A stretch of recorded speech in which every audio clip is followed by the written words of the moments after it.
Ladies and gentlemen, we welcome you to the October 2024 meeting of the Garden State Vintage Stock Car Club. And our special guest tonight is a gentleman who grew up in a racing family, became a champion at Wall Stadium, a Hall of Famer, and stays very much involved in the sport today, still as a fan. Please welcome our special guest for tonight, Tom Mauser. Tom, great to have you here at the Garden State Vintage Stock Car Club. It's so good to be here. Thank you for inviting me. Our pleasure indeed. You've been around the sport a while, kind of grew up around a racing town, Farmingdale, New Jersey. Is that kind of what got you interested in racing as a young fan? Sure did. I can remember the first time I went to the racetrack. My grandmother had a gas station in Farmingdale, and Johnny Lors, my uncle, through my father's sister, was racing at the time. And I remember being wrapped up in a blanket going up there after she closed the gas station, me falling asleep up in the fourth turn on the bench, couldn't stay awake watching the races. And but we were always around the race car. How old were you? I would have to say 6 or somewhere in that area. But then, of course, my dad had dirt cars in the beginning. I can remember in 1966, my dad had a 3X sedan, and one of the Taylor twins was driving it, Lee Taylor from Louisa. Your dad was Bill Mauser? Bill, yes. And they had a lot of success through East Windsor and Flemington, and a lot of good memories there. I remember I used to get in the back of my father's truck, and he would drive us in the back of the truck all the way to Flemington and back home. Some nights were cold on the way home. I remember that. This is a rather open pickup truck. Yes. With the racing tires in the back and the tools. Yeah. We got up to the cab as close as we could. All great memories. Remember the fuel injection in the alcohol and all that stuff. Yeah, I remember that 3X. It was it was kind of copper color, like a dark copper, and it had big injectors sticking through the hood. Yeah, I don't remember copper, but I do remember it more reddish, maroonish. Oh, okay. But I'm a little colorblind. Pretty too. close. Yeah. But yeah, those memories. I can remember when my dad had the car, he was out there trying to adjust the fuel injection, and I had to get in the car when it was running. Yeah. And then, you know what happens when you're burning alcohol? You're in there almost dying. I'm surprised my lungs are still alive. So at that point, Tom, you decided, you know what, when I'm a little older, I'd like to try being a race driver myself. Was that kind of your thought? No, believe it or not, I never really thought about driving a race car until, well, I used to go down to the racetrack and I used to think I could do it, but I never had that spark to say, I'm going to go and do that. Like, you know, just some people just dying to do that their whole life. Yeah. I told my dad I was going to buy a motorcycle. We always rode dirt bikes and things, and I was going to buy a motorcycle and for the road. And he goes, well, would you rather have a race car? And I turned around and go, yeah. And that's when it started, when I was about just around 17. Okay. Now, as you mentioned, your dad had the number 3X, a dirt modified. I remember Lee Taylor, as you mentioned, running it at Windsor, and I believe Flemington as well. So what led you over to Wall Stadium, other than the fact that the track was closer to home? You know, that was really my dad's decision. And he had a car in mind, and we went and got it and bought it, and we fixed it up. And that was the days when you worked on your car and you built things for your own car. Right. You didn't buy too much at that point, right? And there were the days that really, you know, my dad, of course, is an operating engineer and mechanic, and he's still with us down in Virginia, 86, doing very well. Great. And he started teaching you how to do things, and that's what got my interest. Was as much as working and learning on the car as it was to drive it. Now, this was a sportsman car, the sportsman cars of the time. Yes. That's when they had a 318, I think, cubic inch, and we my uncle Ralph, my father's brother, had a 302 short block, and we fixed that up. Jim Hageman did some work on it, and we started with that. And I remember that was that was the original Tom Mauser 3X. It was. Yeah, that car was a little ahead of its time. It was chrome moly tubing. Hank Dudley built that car. Okay. And it had inboard shocks in the front, independent, and front end, cantilever front end, and the rear. And it was actually, when he first built it, it was a independent rear. And Wallstein didn't want to run that, so they took that out. But that car had a lot of different thoughts than a car that you would have seen at that time. Oh yeah. Hank Dudley, who was a very fine modified driver in his own right, had he run that car before? Yes, he did. Oh, okay. Yeah, and I don't know where he got off on it and stopped racing it, and how we actually ended up with it. So that started you on your race driving career. You debuted at Wall Stadium at age, 18 as a sportsman driver? Yes.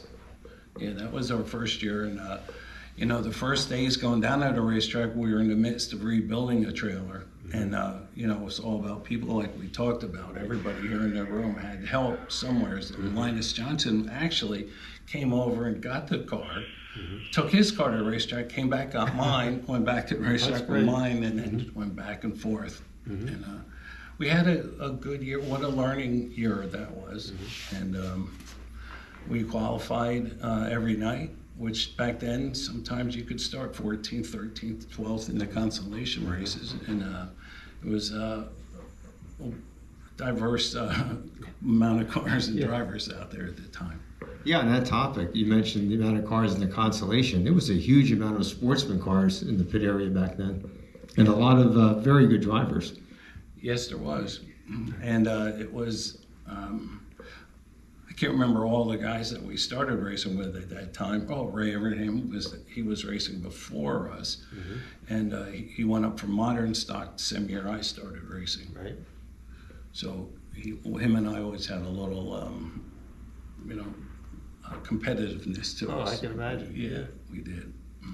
We were lucky enough to win the first year, and I won the Rookie of the Year that year over Ray, and he always, that stung him, I think, because he's always breaks my hump over that. You're the All-Star or something he calls it, Superstar. That's what he called it. That's good. Yeah, good memories. Do you recall that very first night that you raced at Wall Stadium? What it was like? Like, wow, this is a dream come true. When you rolled down from the pit area down the ramp to the track, you still kind of remember that? What it was like? It's funny you said that. When I first rolled down on the track, it was like I felt like I've done it before. It was like deja vu. Here we are. We're actually doing it.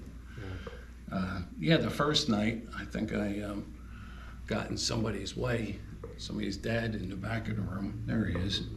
Alan's, and I think I wrecked him on the start or something. Al Voorhees? Yeah, I think he was a little upset at me. But from there, the second week, I went from last to fifth, my first race. And I had no idea. I had no idea. I don't even know if I ever looked at the flagger once. All I remember, everybody went into pits at the end of the race, and I came in behind them, and everyone in my pit was jumping up and down, and I go, did I win? I had no idea where I came in. Oh, that's great. But it was a fifth place, and it was memorable. Thanks for the memory. Oh, absolutely. Were you always a kind of hands-on guy with the car, Tom? Helping with the setups and so forth? I would like to think in the beginning I was helpful. My father said, quote my dad, how in the hell are you going to drive this car? You can't even hold the light right. But from there I got better. Yeah, and I really did get into setting up the cars. Of course, we had a lot of success with modifieds with Big Bill McGill cars, Charlie and Billy. We Eddie Bone.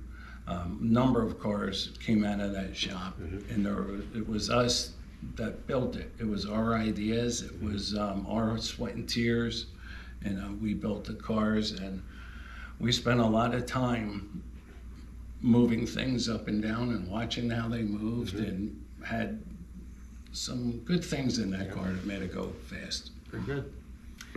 which kind of brings me to our next topic. You had a very fine sportsman career, won a championship, Yes. and as you mentioned, were Rookie of the Year right away. What led you into the modified? I wanted to move up and just get. I wanted to be able to make more money. Okay. You know, from Very good. you know, at that time when you raced, if you spent a lot of time working on your car, and you had a lot of things figured out, you didn't have to spend as much money as you do today. And that's the thing. When we first started racing, it was like shifting, right? There wasn't 1,000 rules, and it was your own ideas. The racers kind of policed themselves, and then you could build things that you had to run with, blocks, heads, do all your own porting, figuring out things without a lot of influence from other people. And the cost was way down. Then they came up with the rules to save you money. Never good. And to me, that was the way to really start slowing you down, right? You started slowing the cars down. They put limits on things. I'd like to see where we would be if there wasn't those kind of rules. Good point. You know, because cubic inch builds power, weight, you know, slows you down. Just is such a dynamic change to Very good point. when we started to where we're at today. There's not a car down there at the racetrack that doesn't have a seal on it, and you have the wrong intake bolt on it, you could be, you know, you're done. So that's, and is it cheaper? That's the question. Yeah. You know, I know everything has to get safer. I'm all on board with that. There is 100 things that are safer today for the race car drivers and fans. And but that shift when they started, like I always call it, slowing you down. Right. It just is such a big shift from when we started racing modifieds to where I left off. Running the modifieds, there was a big difference. Very good. Good. Good point indeed. Well, on that first modified, I believe your first modified was a former Rod Cunliffe car. Yes. What was the story on that? Because Rod was a very fine driver as well. And how did that come about? Because I believe Charlie and Bill McGill were involved too, correct? Yes. Charlie and Billy built that car. Rod was the driver.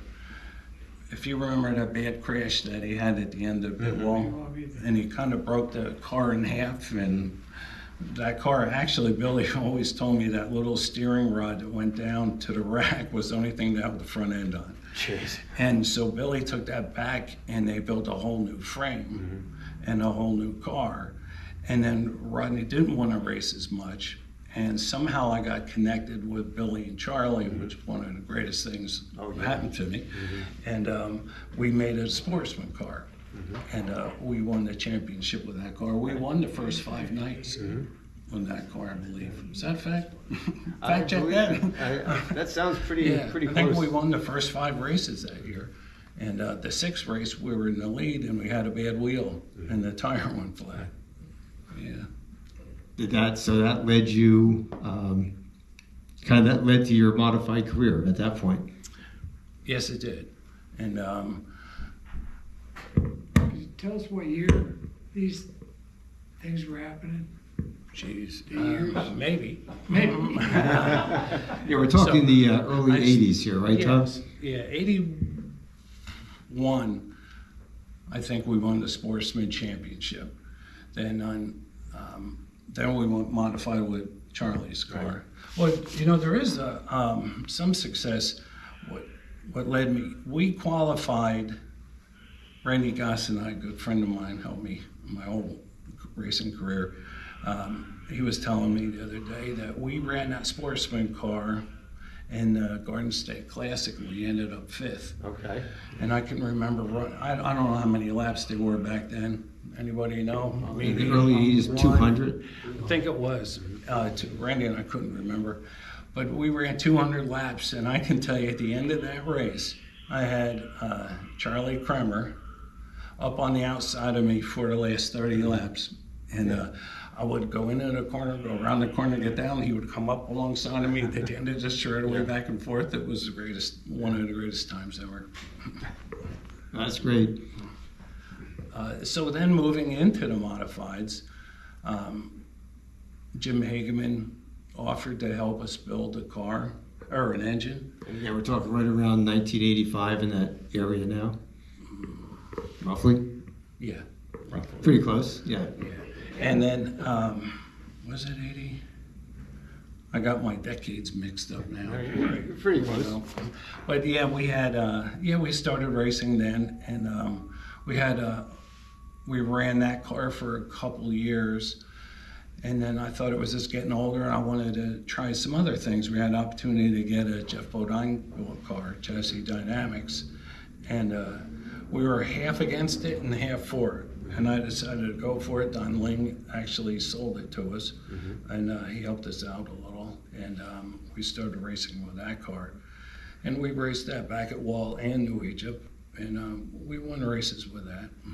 I recall you won 2 NASCAR modified features at New Egypt, along with 31 features at Wall Stadium. So Really? not bad at all. Yeah, not bad. Yes. Yeah, like a, Plus your modified championship at Yeah. Wall Stadium. and you know, when the first race we won was at New Egypt, and we came back and we won Saturday night at Wall Stadium. It was the first 2 wins within days. You were on a roll. Yeah, a little roll there. Seriously, for a young guy, you were just really starting out, and it was basically a family team. And you said you won at New Egypt Speedway, for example, and you remember how those races were with Richie Evans coming down, Fred Harback, Bob Park, John Blewett Jr. You had some stiff competition. Yes, a lot of memories over there. I can remember one night that we were in the lead, and it was 75 laps or an odd amount of laps, and Richie Evans was behind me the whole time, and I was running well, and the car was I was really confident. I thought we were going to beat Richie Evans, and about 60 laps in, my radiator hose had a pinhole in the top of it, and the water squirting in me in the face, right? And they black flagged me finally. And Richie comes over at the end of the race and he goes, "I would have never passed you." Well, that's a nice compliment. You gotta bring Nice that to up. win. Yeah, gotta bring Richie Evans up, right? And Did you get that in writing? Did you get that in just writing? in here. I might forget who I am, but I'll remember that. Yeah, that was a lot of us raced over there, and it was tire money a lot of times, right? Yeah. And you ran the best tires you had, and you put new tires on too, but it was good to, you didn't exceed your, you didn't wear a lot of parts out unless you crashed, right? But the engine, your lower RPMs, is just, it was a different wear and tear on the cars than racing the tie banks on the wall.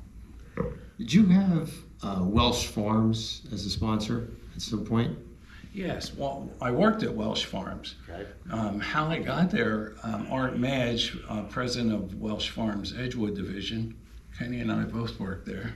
And, It's Kenny Woolley. and his grandfather, Lou Coleridge, who was a pit steward yes. or Yeah, pit, big Lou, whatever yeah. in there for years and years. Everybody's connected, right? Right. And Art Madge tells my dad, "Well, I can't find anybody worth, to work." And my father told me, and I said, "Well, I'll start working there." And I went over, and that's how I ended up in the career that I had. Through Welsh Farms, he hired me. I drove a truck to learn some routes and became a salesperson. I started selling and ice cream products to ice cream stores. And then I met, I'll tell you about that part later, but Art hired me, and that's the connection to Welsh Farms. Very good. And that brings us to another topic, because one of your prime competitors back then, 1980s, was Tony Siscone with the 14, who also had Welsh Farms on the car. That's right. And they were they were affiliated with Art Madge, that whole group. So You must have had some good races against Tony Siscone.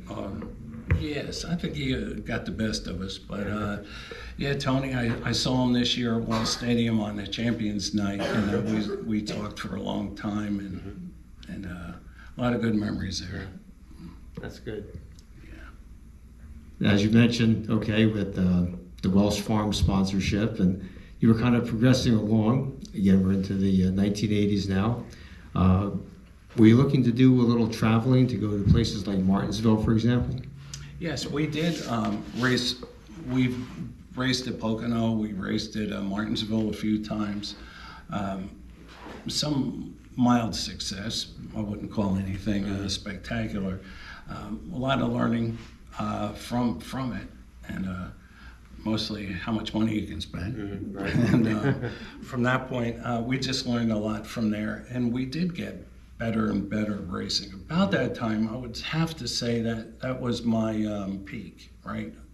Or my best times of racing. I know we won the modified championship. Was that 86? 86. So, and in that time, I started driving a dirt car. I know you drove for John Schmidlin with the Yes. 747. I drove for him for a year, and then I drove with Phil from Metal Fab. Mark Blackwell. No. Well, Phil started Metal Fab. Right. And him and Mark were together. Okay. But Phil actually was the real Metal Fab. Gotcha. So I drove that dirt car, and then from that,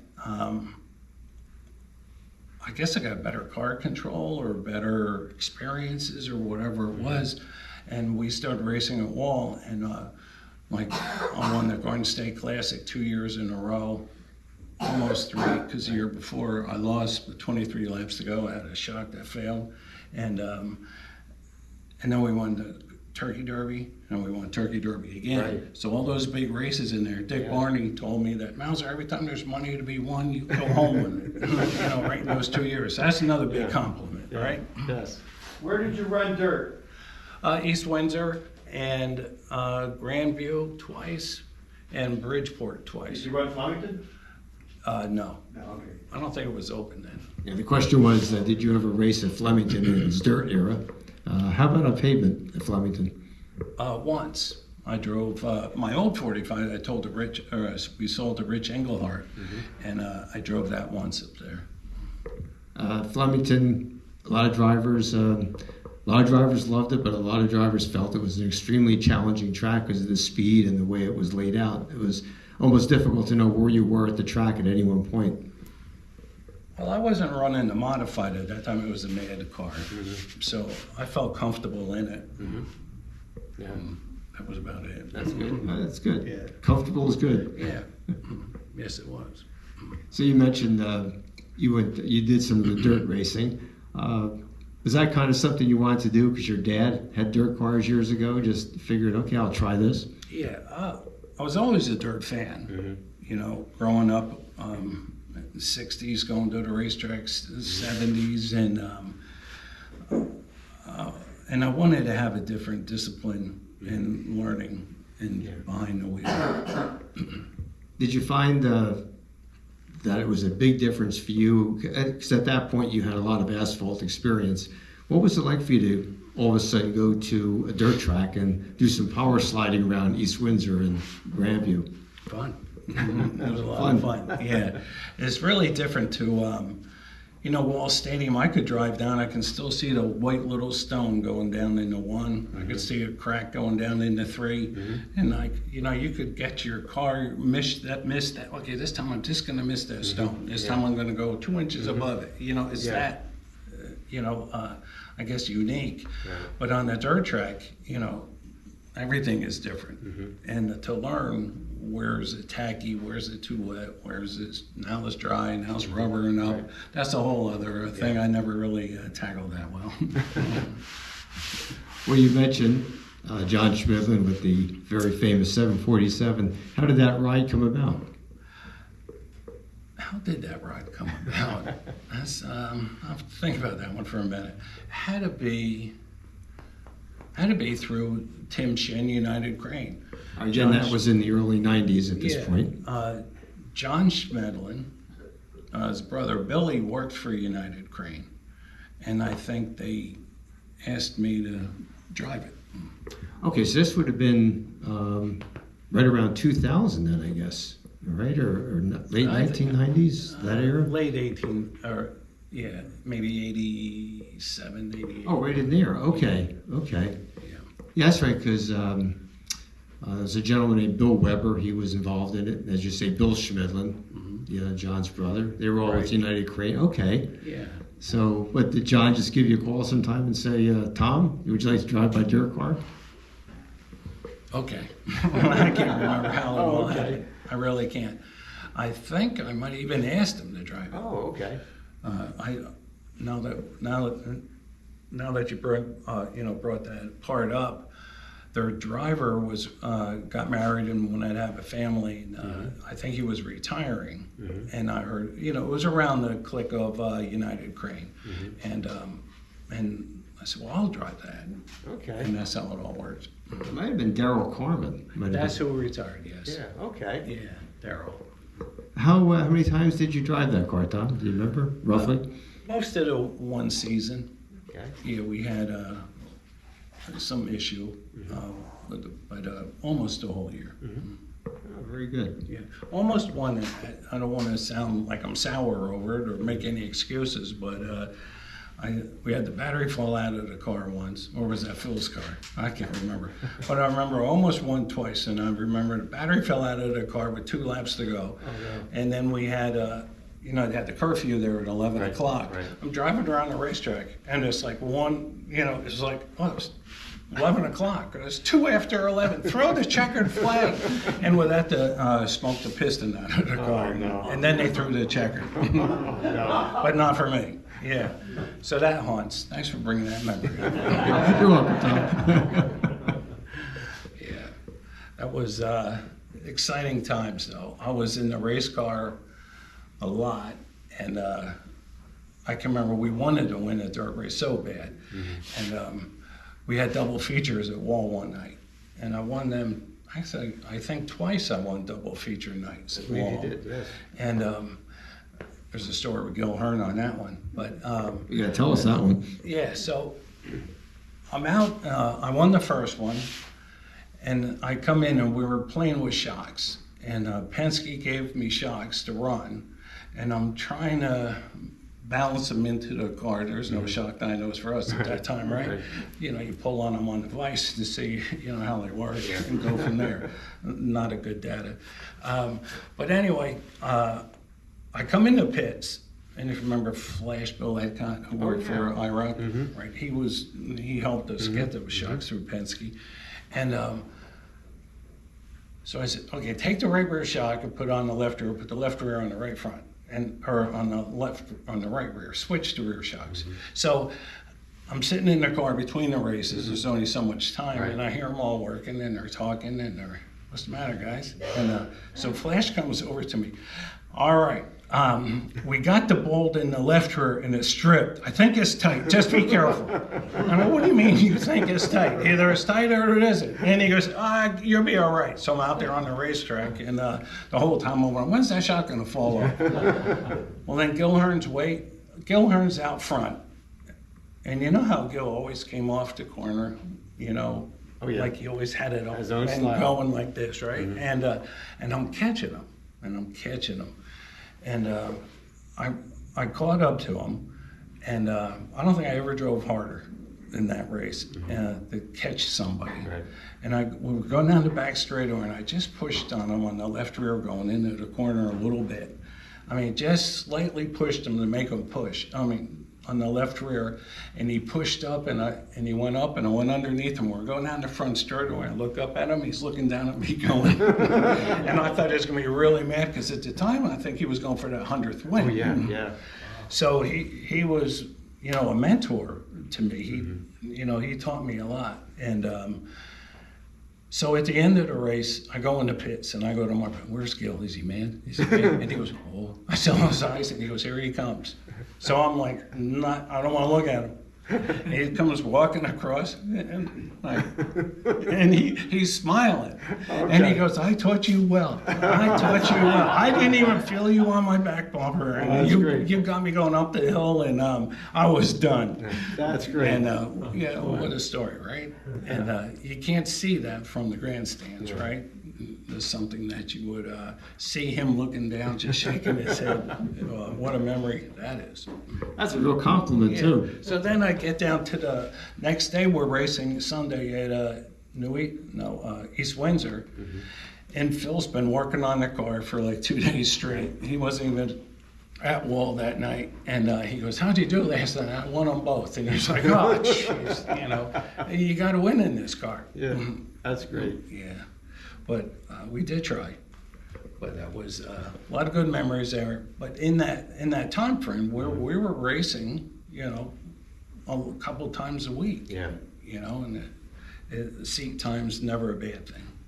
And of course, at that point, you're working full time too. This is racing was still a hobby, like a professional hobby, Yeah. as it were. Sure.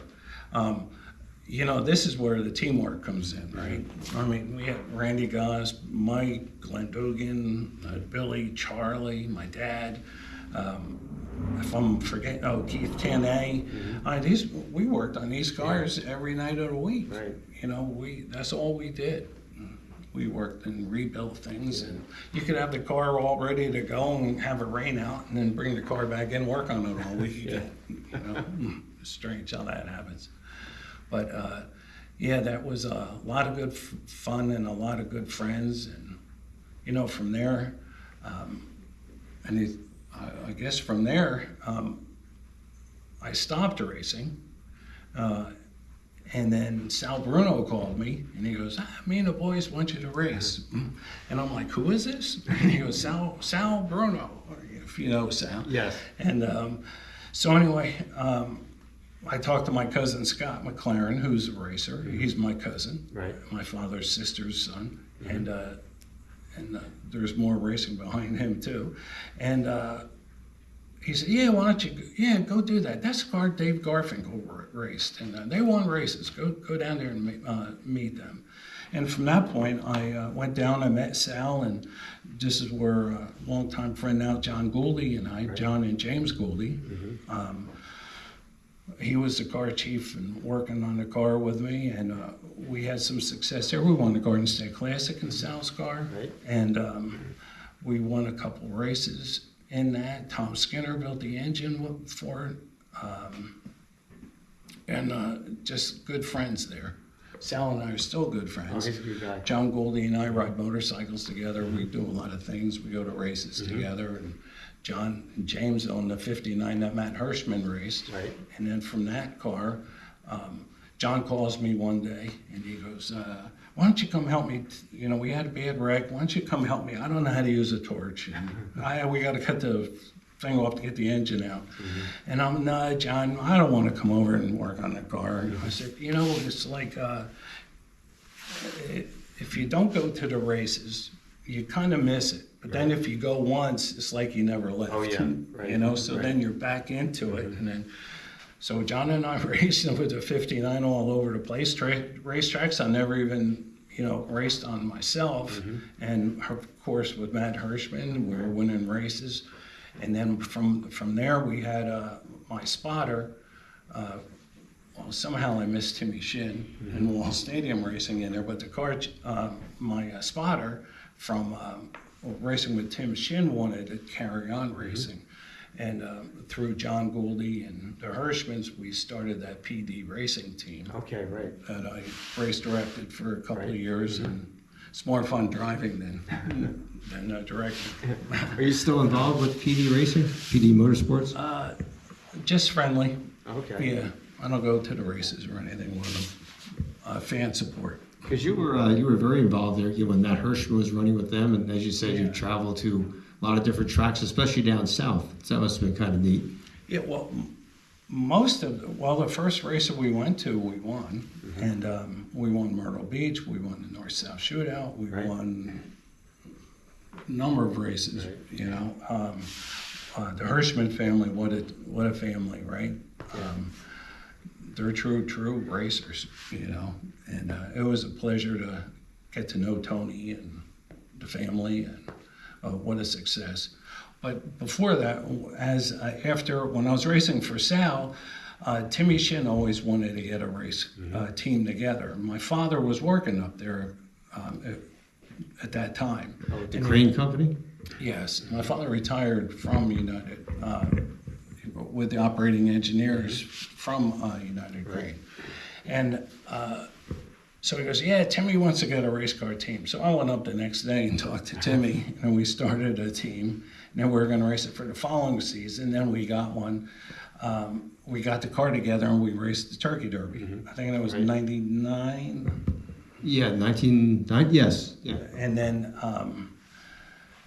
then Timmy couldn't stand it. He goes, well, Kenny Woolley, you know, you need a sister car. Well, I just went and bought this car for Kenny. And then Kenny and I were teammates for, with the United Crane. Kenny's right here tonight in the audience. Yes, he is. Yeah. So that was a hard, you know, there was a lot of pressure in there to win for Timmy and his wife. And we did well that year in that car. We won every long distance race that year during the regular season plus a couple. Lost the championship by 2 points. I hurt my back throwing my little boy. He goes, Dad, you never come home and see us, you know, like you never took me to school on the bus. You never got me off the bus. So one day I was driving by. I was a salesperson back then, and my office was in Edison, and I had to go down to Cape May, and I was going down the Parkway, and that time we built a new home down in Barnegat, and so I was swung off the Parkway to get my son off the bus. He was so happy, and I threw him up over my shoulder and jumped off the curb and snapped my vertebrae in my back. I couldn't breathe right, and that was a whole nightmare, and so I couldn't race 1 week, and we had to substitute, but you know, 2 points loss is tough. You know, for a championship, and I wanted to win it for Timmy. And that didn't work out. So we're talking now, you know, you had started in the early 1980s, and now we're talking into the early 2000s. So at this point, you've had quite a career. As you said, for a few years, you had stepped away. But Yes. Next step was track management for a short time. Yes. Yeah, that, Timmy and I wanted to buy the racetrack. Mrs. Nichol and my grandmother went to school together. They were close friends.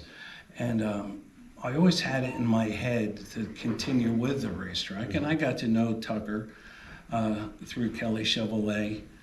And so I started talking to Timmy, and I said, you know, why don't we try to buy Wall Stadium, you know, and to preserve it and keep racing alive.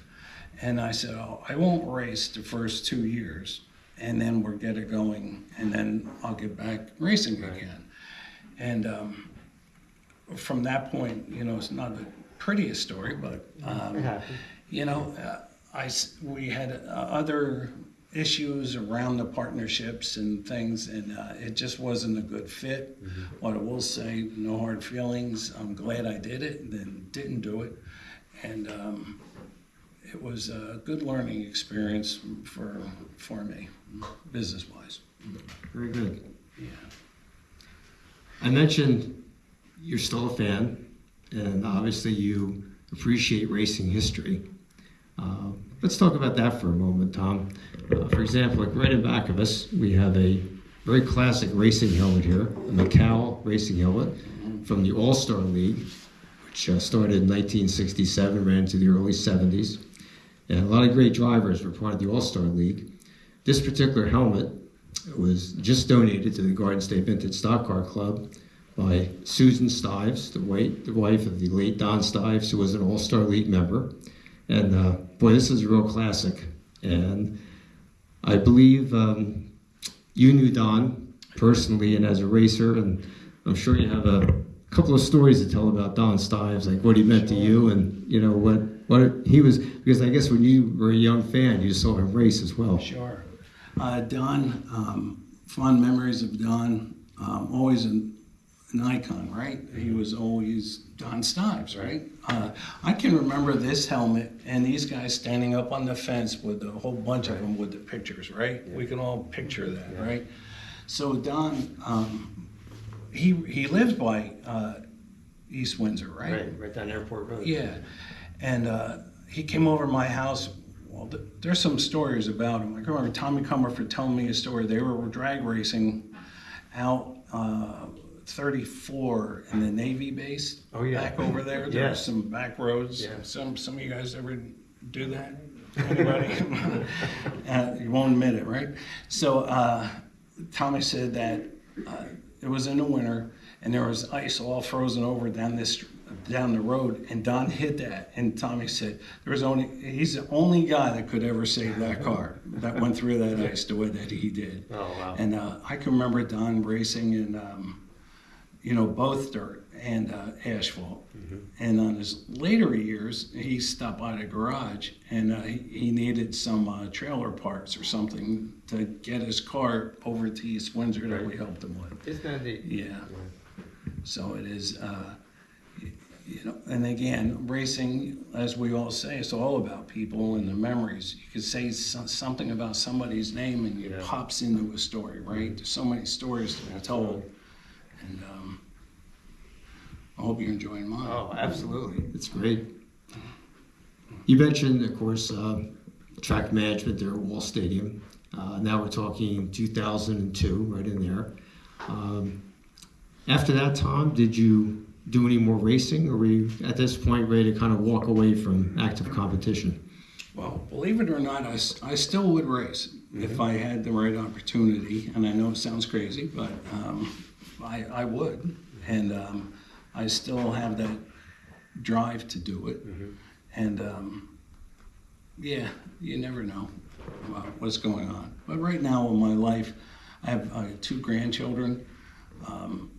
Takes some time up. I have 5 children. Nice. And I'm the vice president of Taylor Products Company. We sell ice cream machines, frozen beverage machines, and cooking grills.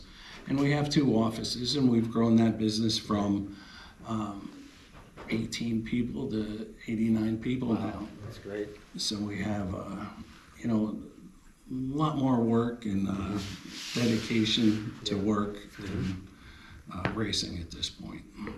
So you're the type of person who will never retire. Yeah, that's what people ask me. Are you going to retire? And I go, from what to what? Yeah, right. Exactly. I still get up. Thank the good Lord I'm still healthy. Aches and pains. I think I had worse pains in my 40s than I do now.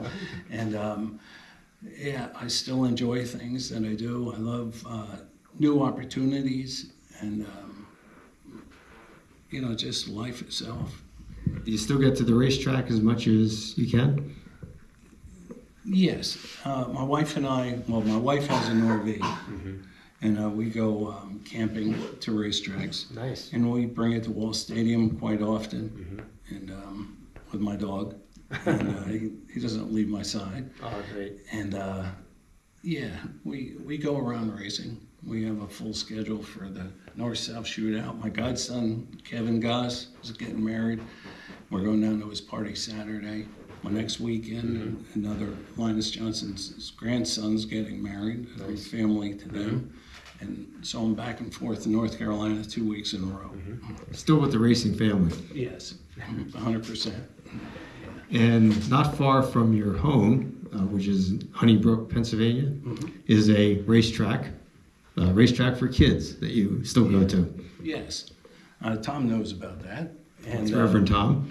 And my good friend Mike Ostrander always helped me on the race cars. A good friend of mine. We spend not enough time together, but quite a bit. And his grandson's racing now. These are quarter midgets. Yes, quarter midgets. And they came over and I let his daughter and her husband and his two grandkids stayed in my RV in my yard on Friday night. Right. And the grandkids just loved, being in that. Something different.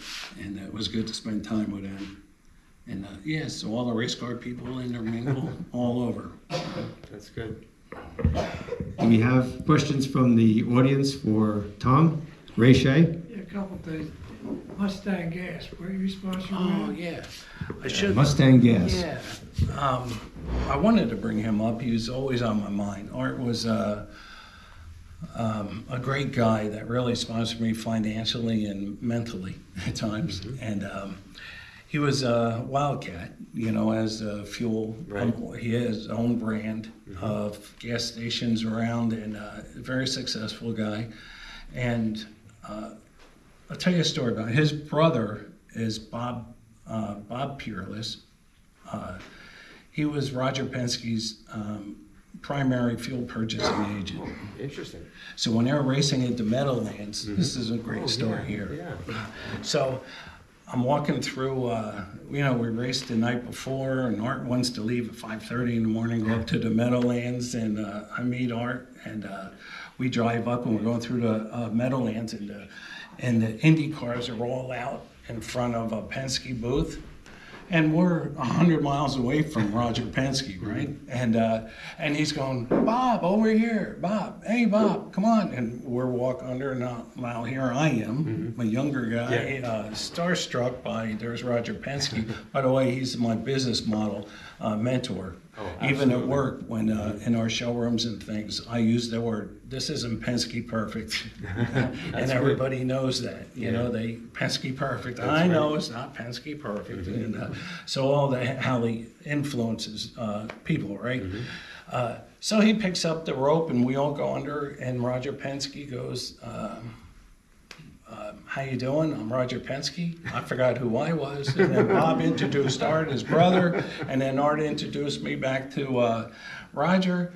And he goes, yeah, this is my driver. This is Tom Mauser. He races at Wall Stadium. He goes, oh yeah, you won a couple weeks ago, didn't you? You know, like he actually knew That's great. like what goes on in the world Yes, of he racing. does. I guess he just reads newspapers when he's getting driven around, right? But what an iconic businessman. So anyway, he goes, why don't you go meet my drivers around the corner? Well, I walked around behind the banner, and there's Rick Mears and Danny Sullivan standing there, standing up in attention, looking at me. Hi, I'm Danny Sullivan. I'm Rick Mears. I'm Ralph Crampton. You know, it was. I was starstruck, and it was amazing. And I did have the opportunity to meet Roger again, and what a influence to the world he is, right? Oh, that's great. What a great story. Yeah. So now what? How do you beat Roger Penske? Oh, let's see what Ray Shea has for this next question, right? Now, I got a story back of that. Yeah. I guess it was around 69 when he had that 3X. Yes. I was driving a number 72 Sportsman at Wall, Mm-hmm. and I decided I wanted to try East Windsor. I know nothing. So I feel that. I drove over to your dad's place in Farmingdale, walked up the driveway, and he was welding on something.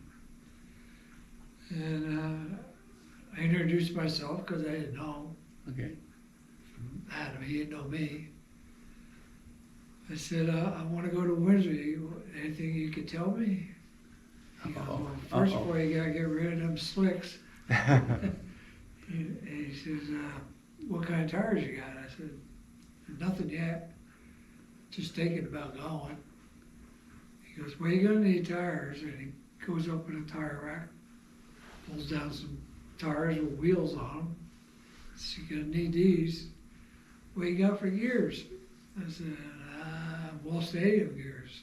He goes in his box and try these gears here. I remember that gearbox. Yeah. Yeah. He didn't know me from Adam. Yeah. You know. Awesome. And from there we were friends. And the other question was his relationship with Bob Schultz building the Vega. Right. Okay, question from Ray Shea. Your dad's relationship with Bob Schultz when he built that number 12 Vega. That was a very unique car for its time. This was like 1972. Yeah. I can remember going with my dad over there once in a while when I was allowed. And yeah, that was the first independent front end suspension car I think that was at Wall. And they spent a lot of time building that car. It's still around too. It is. Yeah, I know Ray had a little show or something, and they popped that car in to one of his, whatever that show was. Sorry, Ray. Car, what is it? Car Mania? No, Car America? Americana. Yes. Thank you. That car, again, it was ahead of its time. Had a big block too, as I recall, correct? Yeah, that had a 494 cubic inch fuel injected That got you down car. straight away. I can remember going to the gas station getting the methanol or the airport or something, getting methanol with my dad. For Wow. that. Yeah. That'll burn your eyes. Oh, yeah. Oh, yeah. Yeah, that was quite a car. Actually, that's when I started thinking I could drive a car. Is that right? Yes, now that you brought that up. Yep. Do you remember across the street from the gas station in your dad's garage when Kevin Conver was rebuilding that coupe that he got from, had a Happy Huff quick change in it and stuff, Terry and your brother, your Uncle Ralph were working on that thing? I just wondered. Yeah, the question from Jim Hall was across from your We got involved dad's. in that a little bit, but it was kind of neat. Terry always talked about watching your dad cutting rims and working on the car in the garage and stuff like that. Yeah. Yeah, for the audience, the question was about Kevin Conover's coupe over there across from your dad's He gas was from station. Pawnee Grove, I think. Yeah. Maybe it was- I have memories of always a race car somewhere's around there. I think Robert Ayers had a car over there or Right. something to do with sometimes. And Johnny Lors, of course, Bob Kress.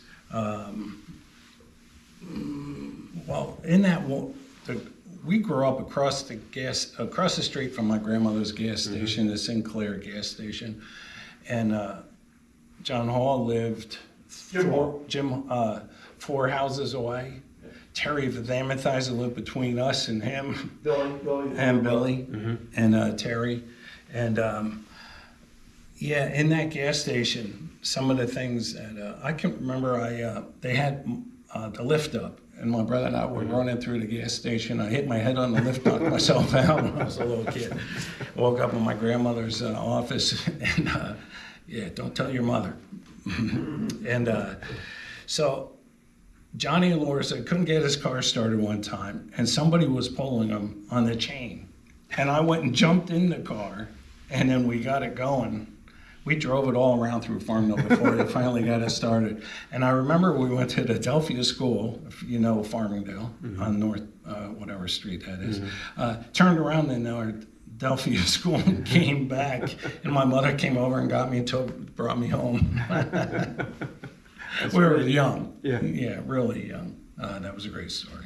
A great time. But yes, I do remember, like I said, there was always some kind of a car or something going on in my grandmother's gas station. She loved racing. She really did.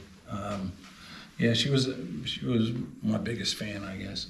Yeah, tell us about her, Tom. That's pretty neat that your grandmother owned a gas station. How did that all come? Like, what was the story there? Her and her husband, he passed away when we were young. And so my grandmother had the gas station. She had fuel oil that she sold, and she had a bus route too. So she had school buses, and got into the fuel oil, and then she dwindled down into the gas station itself. But she was an avid racer. So she went to the races all the All time? the time. She closed the gas station, went to the races. Well, that's great. Yeah. And, Gil Hearn, when he was racing, my father and him were friends, and Gil would come down through Farmingdale, pull in the gas station, and my brother and I would go and hop in the back of his truck, and he took us to the races because my father was already there, or father wasn't going, or he was racing somewhere else, and my grandmother wasn't going till later, and Gil used to stop, and we'd hop in the back of his truck and go to the races. But what a life for a young kid. Oh, yeah. Yeah, there was no internet or games, right? It was outdoors. Yeah, that's all we did. That's terrific. Any other questions from our audience? From Mr. Mauser? Well, Tom, it's been great having you here tonight. Boy, sharing the stories, sharing the memories, and I'd like to have you back sometime, anytime at all. Come to one of the meetings. And kind of wrap it up, one of the nice honors for us as an organization was bringing you into our Garden State Vintage Stock Car Club Hall of Fame several years ago. And, you know, it was a recognition of what we consider to be a great career, not only what you did, you know, statistically on the racetrack, but the way you've always represented the sport.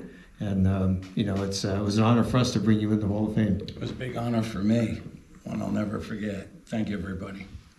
Tom, thanks for being here tonight. Ladies and gentlemen, our special guest, Tom Mauser.